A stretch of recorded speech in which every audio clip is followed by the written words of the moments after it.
Hi and welcome everyone. I'm Zoe Razbash and I'm a researcher and producer working at the intersection of climate justice and culture.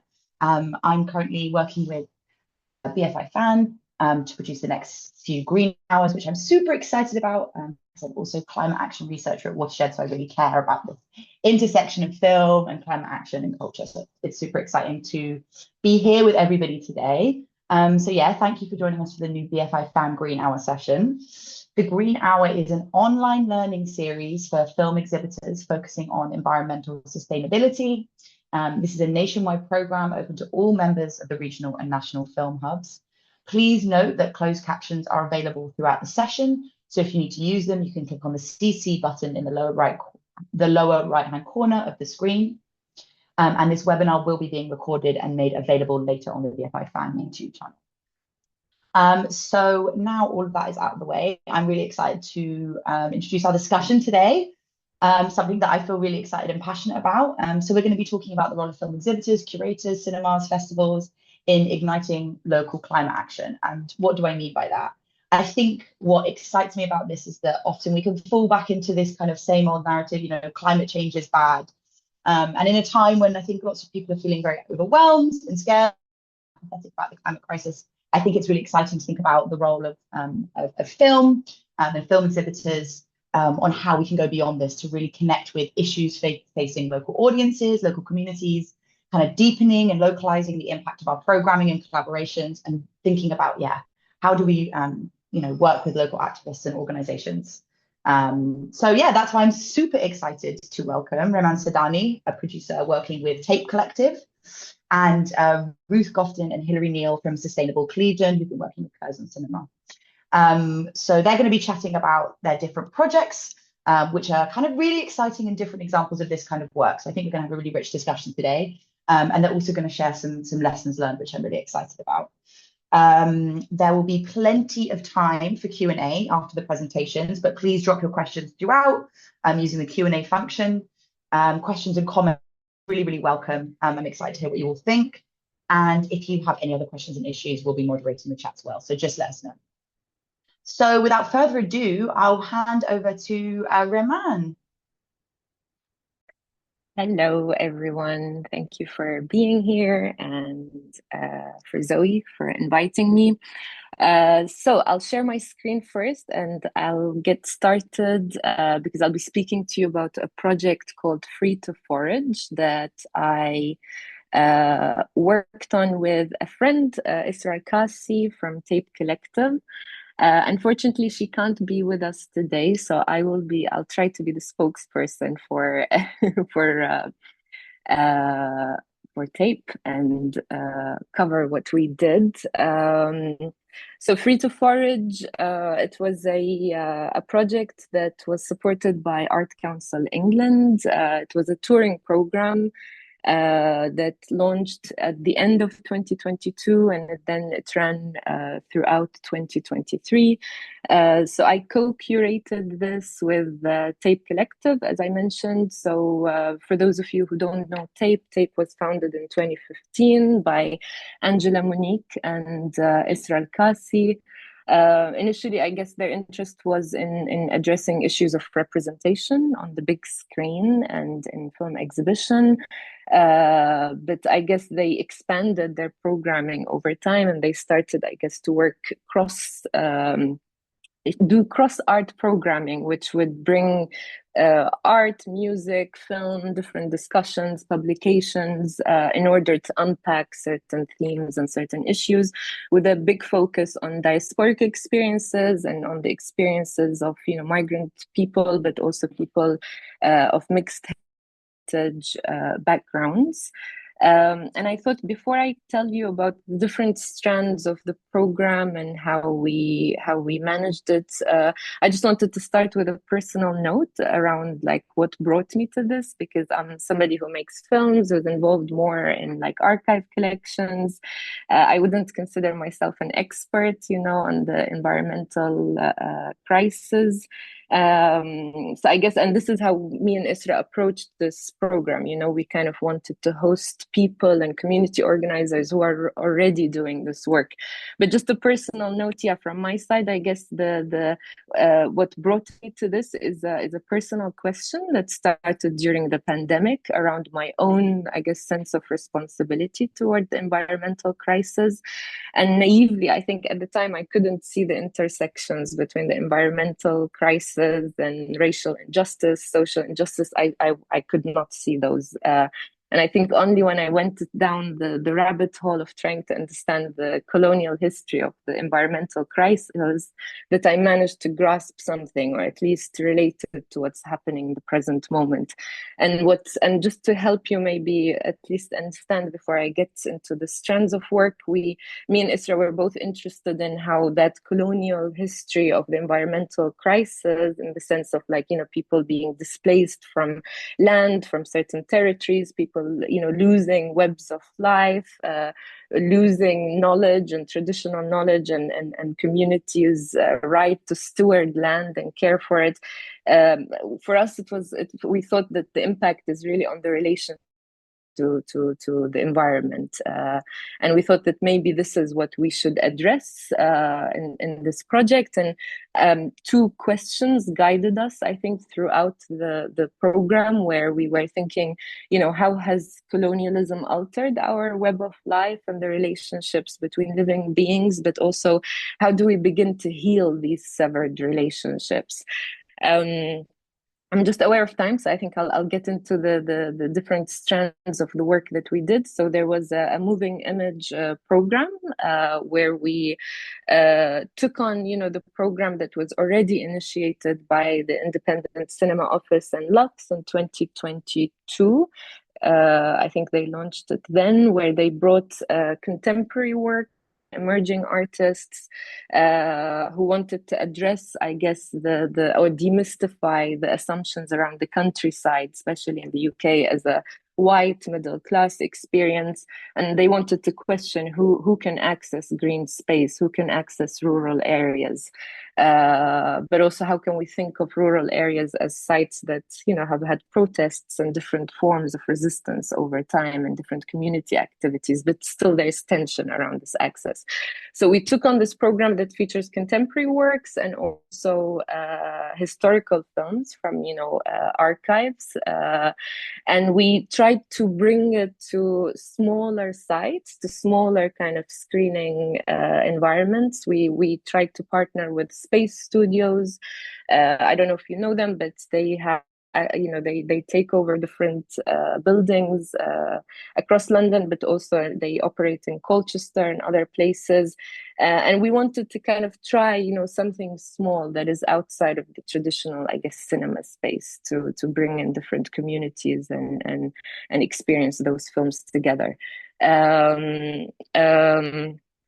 Again, just aware of time, sorry, we can discuss this more later in the Q&A, but I guess the second part the second strand that we had were workshops that we organized. And this is where, again, similar to what we did with the film screenings, where we kind of took on an existing program, but we just kind of tried to almost form a different iteration of it, or just bring it to a new audience in a more intimate way. We did something similar with the workshops. So one of my favorite workshops was one where we put together Nat Madi from Hackney Herbal, together with artist Rajo Rage, and together they delivered a workshop.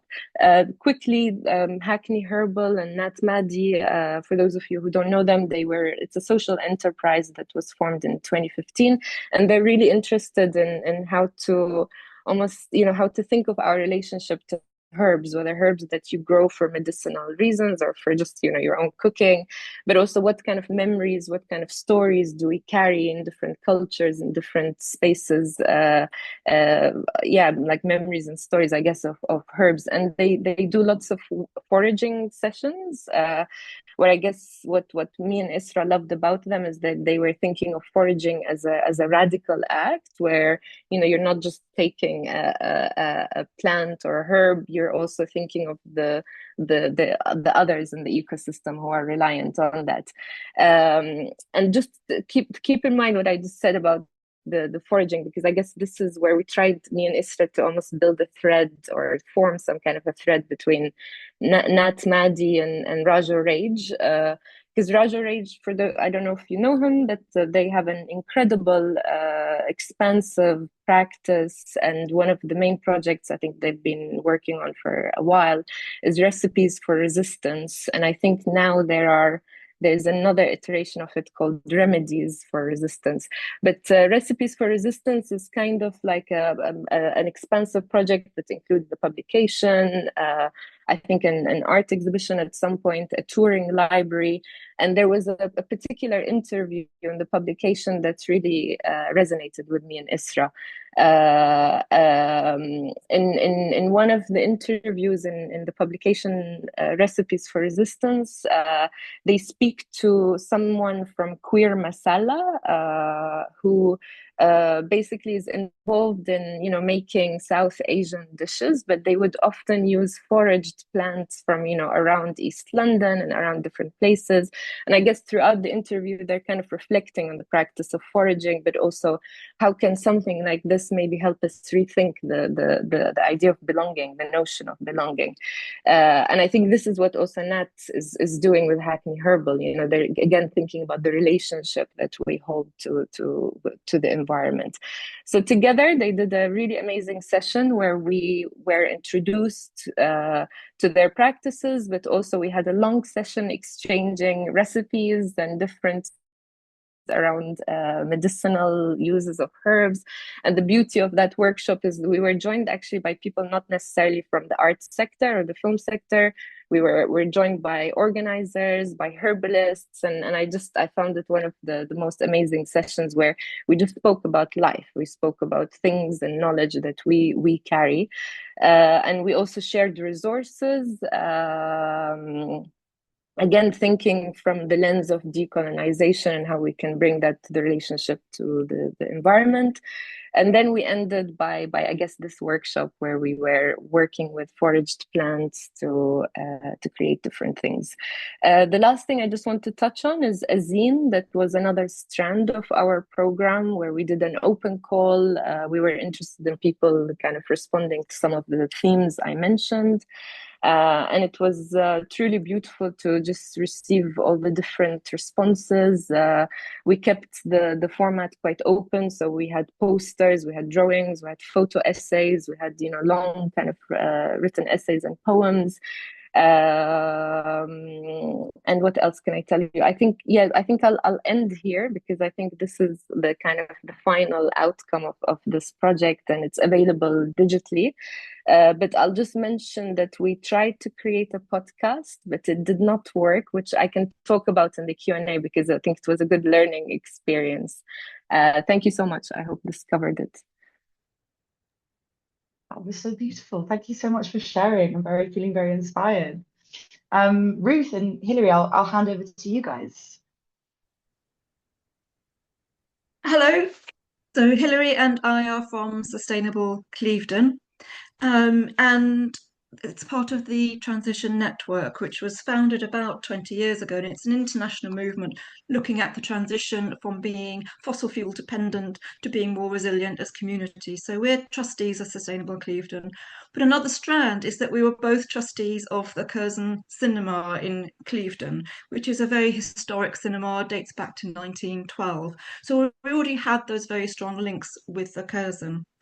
And a third link that came through was that the Curzon needed a new roof. After 100 years, it was leaking very badly, and they applied to the Heritage Fund for a lottery grant. And the lottery outcomes and things that they're looking for really tied together with what we are wanting in Sustainable Clevedon. So the lottery are looking for a wider range of people to engage with heritage. They're looking to improve their inclusion. They're looking for ways of helping the environment, and also organisational sustainability. So doing events that tackled all of those things really came together and resonated with all of us. So the roof project happened in 2020 during COVID. And the lottery, you only can get a grant if you tackle those other issues as well. So the organizational sustainability, reaching more people, and the environment. And so the Curzon had a 3-year program of community activity. And what they found was that post-COVID, the attendance at those collaborative events was often higher than for the main program. And so when the lottery project finished, they continued doing a lot of community collaboration events. At the same time of this, Sustainable Clevedon was going on with our normal activities. And in 2023, the government announced that there were going to be 100 new oil and gas licenses. And I can remember us meeting going, oh, what's the point of us doing anything if all of this is happening on a big world stage? And we decided actually to really go back to what can we do as a community? How can we inspire people? How can small actions have a big difference, make a big change in their lives? So we came up with a green shift program. And so in 2024, every month had a different theme. And the idea was that small change would have a big impact. And one of those things was our April theme, which is a Green Shift Festival at the Curzon. And we had a fortnight, 2 days of events. And then we wanted to do it again. And in 2025, in March this year, we had another Green Shift Festival, which we changed a little. And Hilary and I are going to talk about that in just a minute. One of the things we wanted to talk about was funding. Each of the festivals each year cost about £3,500. The first year we got a grant from the Transition Network and a grant from the Town Council. The transition funding has now finished, but we got another grant from the Town Council. We used some of our reserves for this year's, and also the Curzon contributed towards some of the music, which was fantastic. We've been going for 2 years now. We're already planning next year's Green Shift Festival. And we're now going to talk a little bit about what we did in each of those years and what we've learnt. Should we move on to the next slide? Hilary, do you want to? Right. Yes, I'll jump in. I'm assuming everyone can see the slides that I'm sharing. So this is the publicity material for the Green Shift 2024, last year's festival. And as you can see, it covered 2 days in April. And I think the themes that we picked up then are, I'm just going to toggle between these two slides just as I discuss the content of the first festival. It was quite an eclectic mixture of films and debate and music and side activities taking place within the building, the Curzon building, using all its space. And bringing in schools, using a downstairs space for people to put pledges on a willow globe. And it was a very, very buzzy and very busy fortnight. I'm picking up your mistake, Ruth. A couple of days. It did feel like a fortnight, I have to say, but by the time we got to the end of it, so actually some of the themes that Riman spoke about in her presentation really were very much coming to the fore in our festival in 2024, because the idea of climate justice, what we picked up the book that Elizabeth Cripps wrote, it's a recent publication called What Climate Justice Means and Why Should We Care? And she actually did a recording for us and couldn't actually appear in person, but she did a recording, a video recording, and we showed that at the cinema. And the first panel was talking about we had speakers from the locality. We had speakers from Bristol, a woman from the Black Seeds Network, a woman from the local authority in North Somerset, and a woman from a deprived area in South Bristol, talking about what the impact of climate change means for different communities. The main theme being those who contribute most to climate change are not the ones who suffer the most. The people who suffer the most are the ones who contribute the least to it. And that was shown in a very kind of graphic way by some data that the North Somerset Council representative talked to us about in terms of two wards within the town, a very wealthy community and a very much more deprived community, and the different data that you can see from their patterns of consumption and activity. So that was a really interesting set of discussions. But we had Matt Winning, who you can see on the poster there, who is one of the main comedians talking about climate change, and he had a wonderful delivery in terms of a mixture of really serious scientific stuff, as well as light-hearted comments on his own life, and that was very well appreciated. So I think the whole idea of global to local, what does climate justice mean globally? What does it mean locally? And then in terms of the community, what do we do as a community? How can we change the community that we live in, which is very much what Sustainable Clevedon is all about?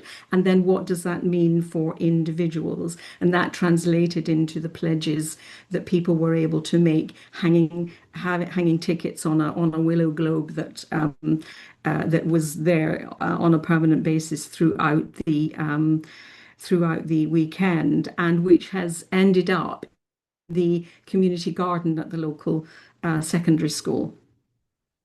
Another strand, which again picking up Raman's theme about food, was, and these were local caterers who brought food to us on the first and the second festival. A group collective called Huria, who are a community collective of trafficked women, refugee and trafficked women, who have set up a food catering collective in Bristol, and they came and prepared for us on the spot the most amazing, delicious vegan food, and it was so well appreciated by the audience that came to the Curzon on that weekend. We also had music. We had, what was the name of the group that, sorry, I can't, Filkin's Drift. Filkin's Drift, yes. And Filkin's Drift were a group who had walked around Wales to bringing their music to local communities, and they did a lot of work with the young people who were participating in the festival in the first year, and very, very generously shared their expertise in music. And one of the most successful aspects of both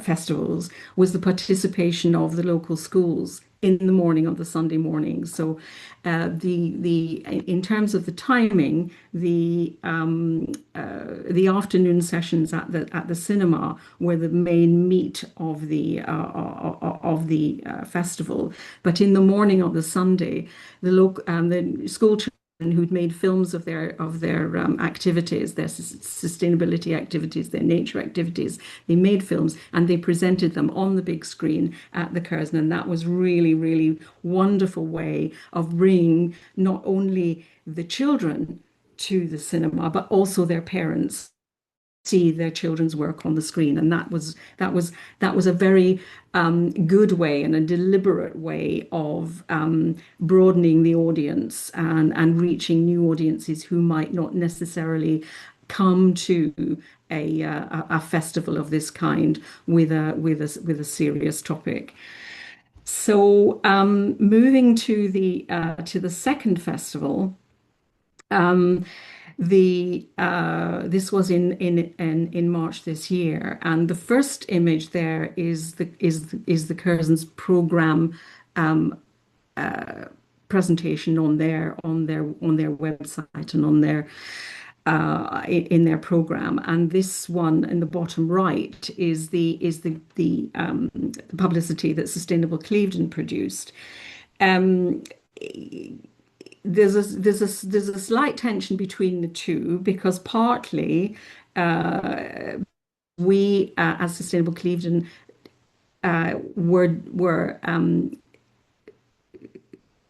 putting on the festival in other locations in town, so in a deliberate attempt to spread it out beyond the point of the Curzon Cinema. So it became a much more a broader community collaborative activity with other venues in the town. And so the publicity at the bottom right poster illustrates the wider activities that took place on in March this year.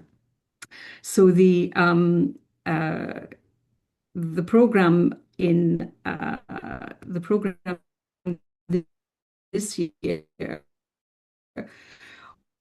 was how do we make change through activism. So in the first session there were a number of panel discussions. The first one was a discussion between Jonathan Porritt, who obviously has got a long history of activism and engagement with the environmental sector for many years, but talking to Maya Rose Craig, who is a young woman who has developed a reputation for, and so having a conversation between them about how the environmental movement has changed over the years was really interesting. Then we had panels on how does the economy respond to climate change? How do we build a society that does things differently? How do we reshape the economy? And we had a speaker from the people in Ruth people in Watch It, yes. Oh, the Onion Collective. Yes, the Onion Collective in Watch It, and they were very interesting, talking about the way they were doing things differently. So a number of speakers who had different perspectives on how we make society different. And then the second panel was about how do we make change through activism, and again, it was interspersed with shorter films. The previous festival had long, feature-length films, whereas this one was much more shorter and breaks between discussions. But again, we had music from Tuki, an amazing African band who came in the evening at the Curzon, and we had a sculpture that was made by a local artist called the Hope Tree, which was this year's version of the Willow Globe, but it was made out of wood, and very beautiful structure that again people could hang their hopes and fears and concerns on, and we're using the messages that people have hung on the tree for further inspiration to our activism and activities in the coming year. So really just one or two thoughts you might want to pick up some of these ideas, Zoe, as you take us into the discussion. But we've been reflecting since the two festivals on these issues, of how important the partnership with the Curzon is, how important it was, their really, really strong links with the community and their program of thematic program, which engages with different social themes throughout the year. Reaching new audiences always an issue, always trying to do that, but actively seeking different ways of bringing in. I talked about the schools and their families. We had a community fair as part of the second festival, where people came to see local groups putting stalls at the local church hall and talking to them, and then possibly picking up some people for the audience in the cinema the following day. Again, people who were just passing by, who might not necessarily have bought a ticket for the festival itself. Publicity and branding, I sort of slightly hinted at the time, between the publicity that the Curzon used to publish their bit of the festival this year, and we have had a very dynamic discussion about ticket pricing and what the right price point is to get to. Because this was a festival, quite a lot of people were saying to us, well, we want to see that and that and that, but we don't want to see any of the rest. So why should we pay the full price for the whole weekend or for the whole day? And that's just an ongoing discussion about how we do that. Because in fact, the tickets were really, really good value. It wasn't as if people would pay 12 or 15 pounds to see one of those acts if out of context, but because it was part of a festival, people wanted to pick and choose. So that kind of discussion is an interesting one. Working with schools, absolutely vital, very, very inspiring. But again, difficult to connect with the schools. Getting their attention, I think, is one of the most tricky things, even though we and the Curzon have very, very strong relationships with the local schools. But getting that woven into the planning and delivery of the festivals was quite hard. Choice of topics and themes shaping the program, choosing the films, choosing the topics, choosing the themes. In the end, it was really interesting hearing from Raman that we separately came to discussions about intersectionality, about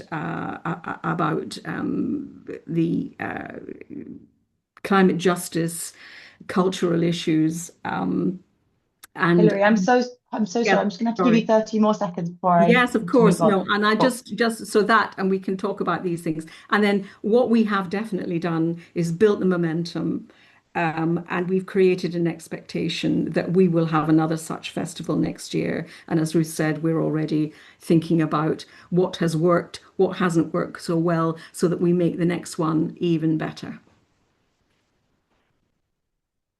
Amazing. Thank you so much, guys. Yeah, just quickly before I jump into questions, I'm just reminding everyone, please do put questions, comments, thoughts, other examples that you find super inspiring as well in the Q&A function, which is on the kind of at the bottom of the screen next to the share button. I know you guys won't see a share button, but there's a Q&A little box with a question mark in it. If you want to share thoughts or questions, we'd love to hear them. I want to just say, like, it's even so energizing listening to you guys speak. I don't know, I wasn't even there, and I'm like, it's like very. I'm struck how both kind of programs are led with a kind of theme of connection over kind of crisis. It feels like that's very strong in both, and I also feel like something that I heard in both was that you guys went through moments of like real reflection to really be intentional in what you were doing, which I think is really important here, because it's very easy to get swept away with like how much you can cover. But I guess the question I would love to start with is a little bit, yeah, those lessons learned for other people who are on this call and kind of interested in doing localized effects, like localized kind of work like this, or really consider it for kind of programming. And Roman, you mentioned this podcast as a lesson learned. I was wondering if you could tell us a little bit more about that. Sad about the podcast. So we had this amazing plan. You know, everything sounds good on paper when you're planning, but we had this great podcast plan to speak to different organizers, and we had an interest in a specific group.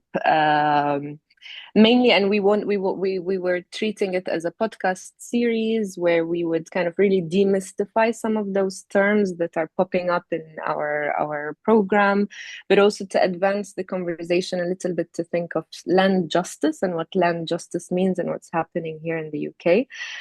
But yeah, unfortunately, we couldn't really do it, mainly because the people we were working with, they were burnt out, they were spread thin, and I think this is just a reality to acknowledge, especially maybe for those of you who are thinking of working with organizers or working with certain I don't know, charities. Sometimes there simply is not the capacity, and yes, while you can offer maybe a fee to cover their time, or but still, like, sometimes simply it's a question of capacity. And also what happened with us is, I guess because the podcast was meant to be produced during 2023, we have the genocide in Palestine, so also these organizers were having to shift their attention to what's happening globally and think how, you know, they can address that in their own communities.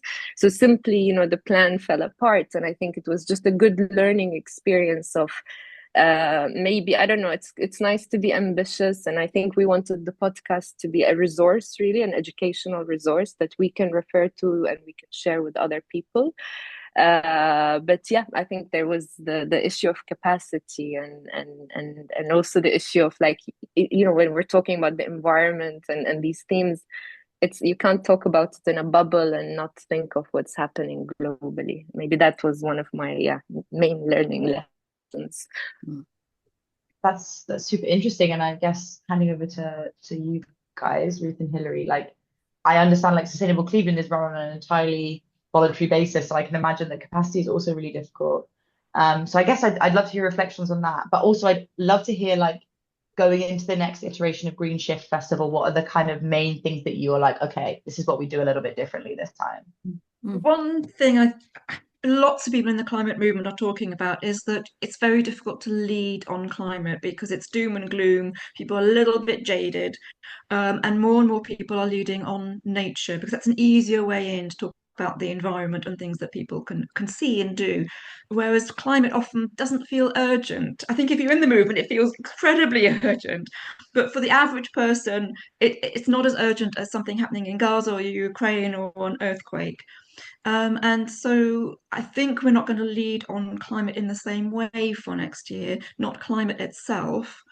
And then we're going to think about maybe theming it around food or water or regeneration. And it was really interesting to hear Raman saying the same thing about the foraging, how you can bring climate into a wider conversation that doesn't feel as threatening and as dark and gloomy as if you just talk directly about climate.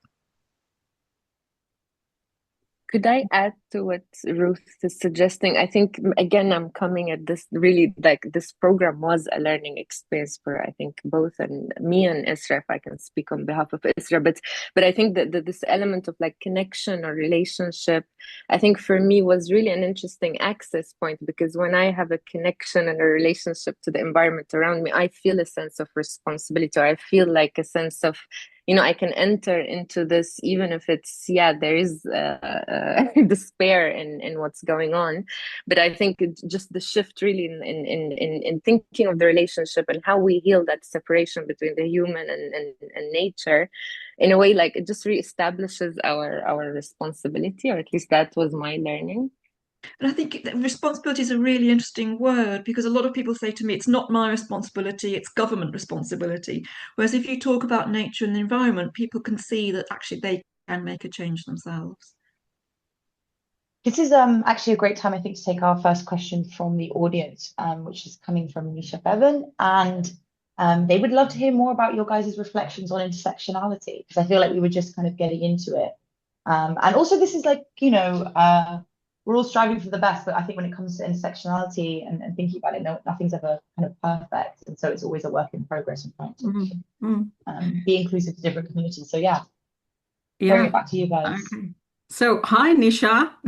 Nisha was one of our speakers on the first festival, and we know that Nisha's been doing fantastic work in Bristol, and again focusing very much on nature and the sort of Nature Rising program, and the Bristol Festival of Nature has taken place in recent days. So all very lively. But yes, I mean it, it's difficult. It's difficult because Clevedon is a very uniform community, and it's a question which I think people don't, and Raman said, the sudden recognition that the global majority are the ones who are suffering most, and that we actually, as a global minority, have most of the responsibility for taking action. And it's a hard message to deliver, and it's a message which often is resisted, and not understood. And so you have to kind of take it step by step. And I think just reflecting back a little bit on, how would we do next year differently, just sort of touching on some of those issues, but not but mixing it with outdoors activities, perhaps not having quite so much focus on the inside of a dark cinema in the spring, where getting people outside, getting people more involved and engaging different and diverse communities in a more proactive way is probably what we'll try and do differently next year. But it's an ongoing challenge, and we'd love to work more with you, Nisha, on that. Keep talking. Because there is the danger that we just keep preaching to the converted, and I think the Yes. converted still need preaching to remind them that these things are important. But certainly looking at the audiences on the main afternoon, it was people that we knew were coming. And so talking about intersectionality, talking about the global majority and climate justice, we are reaching people who already knew about it. And so we are shifting what we're doing, as Hilary said, to really engaging with different community groups next year in a different way. So that it's a very slow way of a journey getting these people involved in the climate debate.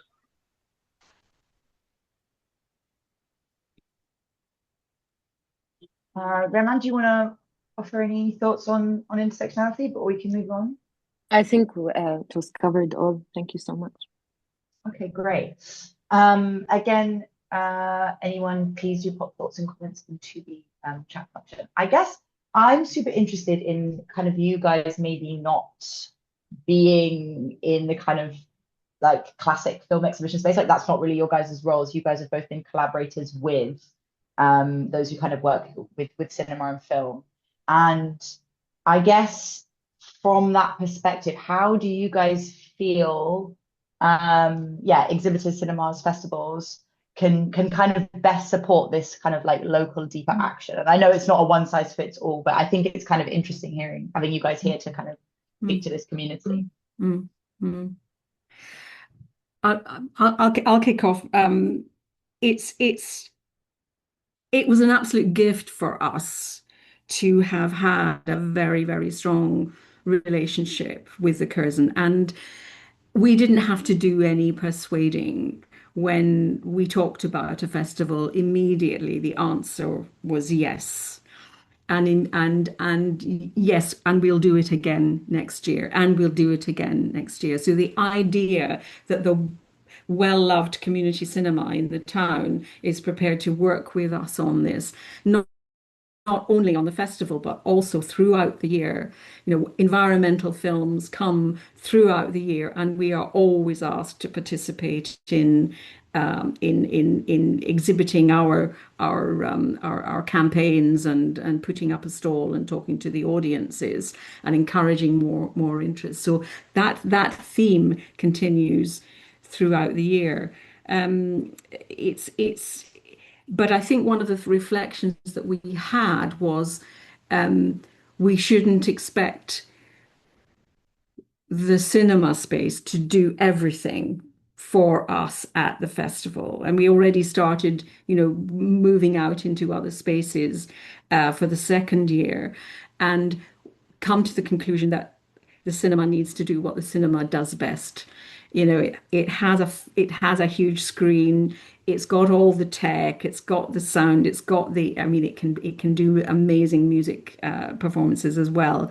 But it's if we want to do something that involves, you know, an actual a presence in the community or other places or out in the wild or at a nature reserve or on the beach, you know, that's the place to do that, not in the cinema. So the cinema needs to be the place where people, you know, sit in the dark, watch a film, watch a concert, and celebrate or think about the messages coming through that medium, those mediums, rather than expecting the cinema to put the whole thing on. And that's because it didn't work quite so well when we had a kind of succession of panel discussions. We can do those somewhere in town.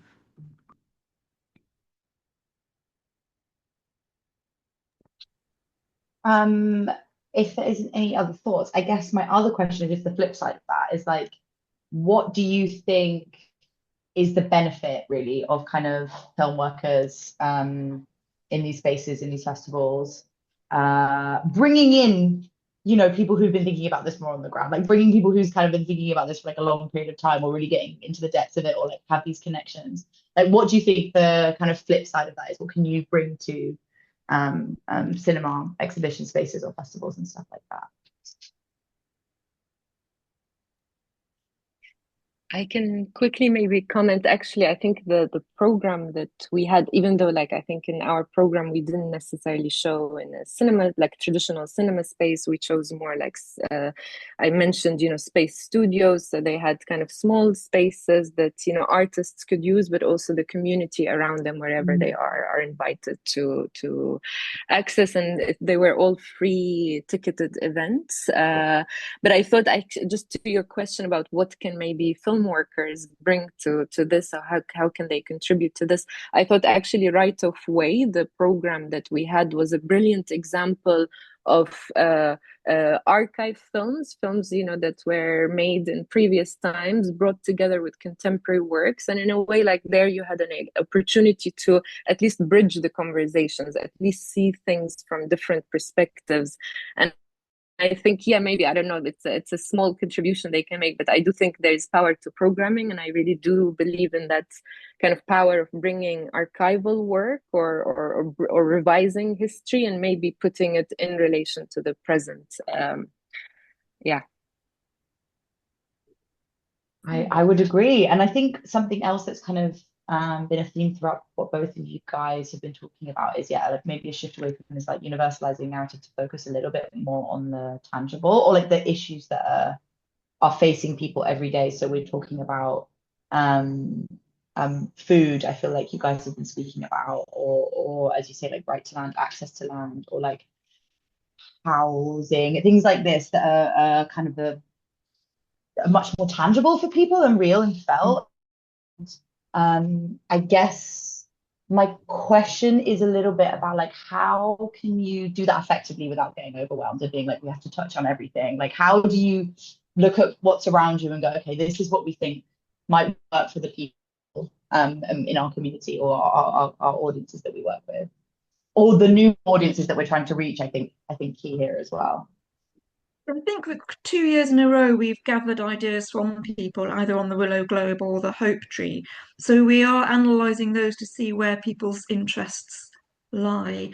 one thing you're asking about, what can we bring to cinemas? One thing is I mentioned earlier very briefly was grants, because we can get grants for climate work, but also if people are applying for a big lottery grant for the roof, for example, they need to demonstrate that they're doing the environmental work, that they're doing the outreach into communities. So we can be that bridge to help people get grants as well. Mm. I think that's very helpful advice in these times, everyone. Yeah, work with people in your community to do this kind of community outreach. This is something that we're doing at Watershed at the moment. So funny that you say roof. Roof is, of course, the problem. We need to fix the roof. I just have a few interjections from Alex Fish, who wanted to share a model that they've curated at 99 Films, where they follow 4 pillars: breathe, watch, discuss, and eat. So starting with a short mindful breathwork exercise, watching environmental and social documentaries that create awareness and inspire, followed by a people's assembly type discussion, concluding with a vegan feast. And they call it social cinema. The food, I think, is key. I really think the food is key. And just another point, what we're talking about, what Roman, you were talking about in terms of spaces. Community spaces such as village halls, churches are a great alternative to cinemas for 2 reasons. They are a lot cheaper to hire out, and they are located in central locations in areas that sometimes do not have cinemas, allowing you to tap into rural and deprived areas. I think that's really true. So there's lots of different ways that this work can be done and be accessible to people.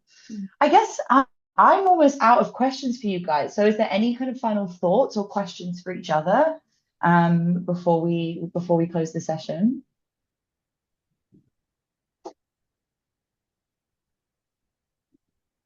Teachings, lessons. Oh, sorry. Just to say that we although we're already planning for next year, our difficulty is actually narrowing it down. Because we've got a really, really lively group of people, throwing ideas around, and almost every day we get an email from someone saying, oh well, next year we could do this and this and this. Look what these guys are doing there, and actually doing it, narrowing it down, finding the theme, focusing on it at the right time, so that you have time then to plan and make it happen, is probably really difficult, because as we know, the topic is so enormous, and people are so enthusiastic, and they want to participate. So that's one of the challenges that we have, and we've got to start discarding some ideas quite quickly, haven't we, Ruth? And we're also thinking very carefully about how you message things, so you don't just get the same old suspects the whole time. Yes. How would you message to get to new audiences? And we're doing a lot of work on that over the summer to make sure that when we do launch the festival, we're messaging it in a different way, maybe. No, that's really, really helpful. And I think it really speaks to an anxiety that, all of us who kind of engage in this space have, which is like, yeah, God, there's so much to be done. And actually there's kind of a lot of power in being like, well, I can't do all of it, so we're going to focus on this one thing. But it's a quite a painful process to do, especially if you're kind of working in collaboration in a, fairly non-hierarchical sense.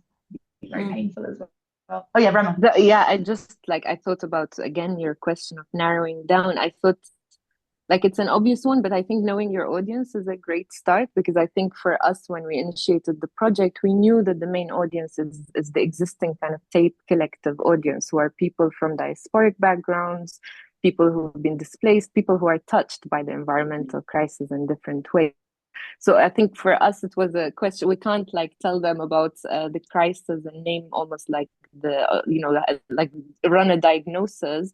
Our thing was about, okay, how do we heal the relationship? How do we access that again that has otherwise been severed systemically and in other ways? I think that for us it was out of necessity, really, to narrow down. I think those are some really beautiful questions to start with when thinking about the people that we want to be working with and creating cultural experiences for. So yeah, I mean, thank you. I think that's quite a beautiful note to leave it on. Thank you guys so much. This has been such an enjoyable and I don't know, you don't often have very energizing, inspiring discussions when it comes to climate crisis, and I'm feeling very energized and inspired by all of you and the work that you're doing. So yeah, thank you so much. Just a quick note from me. Thank you for your questions and thoughts, everyone. We've really appreciated it, and for attending and giving us an hour of your time. We'll be announcing a new Green Hour session soon, so keep an eye on your respective hubs' newsletters or on the BFI FAN website. And Julie's Bicycle has just released some new resources on audience travel and business travel that we recommend you check out. So I think Manon will be putting those in the chat, and you can check them out on their resource hub for the screen sector. Other than that, I think that's all from me. So again, thank you all for coming, and have a lovely rest of your Tuesday. Thanks so much.